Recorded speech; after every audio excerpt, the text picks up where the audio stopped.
డబ్బు పెరిగే కొద్ది బట్టల సైజ్ తగ్గిపోవాలా? నాకు అదే అర్థం కావట్లా. మీకు డబ్బు లేనప్పుడేమో, డబ్బు కొంచెం తక్కువగా ఉన్నప్పుడేమో అన్ని బాగానే ఉంటాయి. డబ్బులు పెరిగే కొద్దీ బట్టల సైజ్ తగ్గుతా అవుతుంది. ఎందుకు తగ్గుతుంది నాకు అర్థం కావట్లా. మీరు డబ్బులు సంపాదించి మీరు బట్టల సైజ్ తగ్గించుకొని మిడిల్ క్లాస్ వాడిని ఇన్ఫ్లుయెన్స్ చేస్తే ఎలా? మరి ఇది తప్పు కదా. ఇప్పుడు బెట్టింగ్ యాప్స్ ప్రమోట్ చేసినవాడు చేసింది తప్పు అయినప్పుడు ఇలా మీరు ఇన్ఫ్లుయెన్స్ చేయడం కూడా తప్పే కదా ఒక మిడిల్ క్లాస్ వాడిని. మీకు డబ్బు ఉంది కాబట్టి చెల్లుతుంది. డబ్బు లేనోడు మిమ్మల్ని చూసి ఇన్ఫ్లుయెన్స్ అయితే ఏంటి పరిస్థితి? సమాధానం చెప్పండి.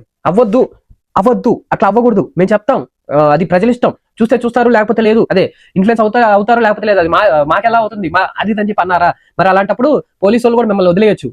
మీరు జస్ట్ ప్రమోట్ చేశారు, ఆడేది ఆడంది వాళ్ళ ఇష్టం అని చెప్పి వాళ్ళు కూడా వదిలేయచ్చు. కానీ ఎందుకు సొసైటీని పాడు చేస్తున్నారు అనేది ఒక ఉద్దేశం ఒకటి ఉంటది. ఇప్పుడు మొన్న పైరసీ జరిగింది. పైరసీ జరిగినప్పుడు మరి వదిలేయచ్చు కదా ప్రజల మీద. వాళ్ళు చూస్తే చూస్తారు, లేకపోతే లేవు. వాళ్ళు మారాలి, వాళ్ళ మైండ్ సెట్ మారాలి అని చెప్పి మీరు కూడా వదిలేయచ్చుగా.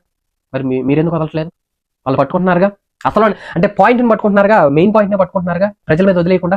బట్టల విషయంలో మాత్రం ప్రజల మీద ఎందుకు పడుతున్నారు? చూసినోడు వాడు మారాలి ఎందుకు మారాలి? మీరు ఆల్రెడీ ఒకటి చూపిస్తా, మీరు ఒక గొప్ప అనేది చెప్తున్నప్పుడు వాడు కూడా అలాగే ఉండాలని ఇన్ఫ్లుయెన్స్ అవుతాడు కదా. వాళ్ళు కూడా అలాగే ఉండాలని మిమ్మల్ని చూసి ఇన్ఫ్లుయెన్స్ అవుతారు కదా. అలాంటప్పుడు మీరు చేసిన తప్పే కదా. మీకు చెల్లుతుంది, అందరికీ చెల్లదు.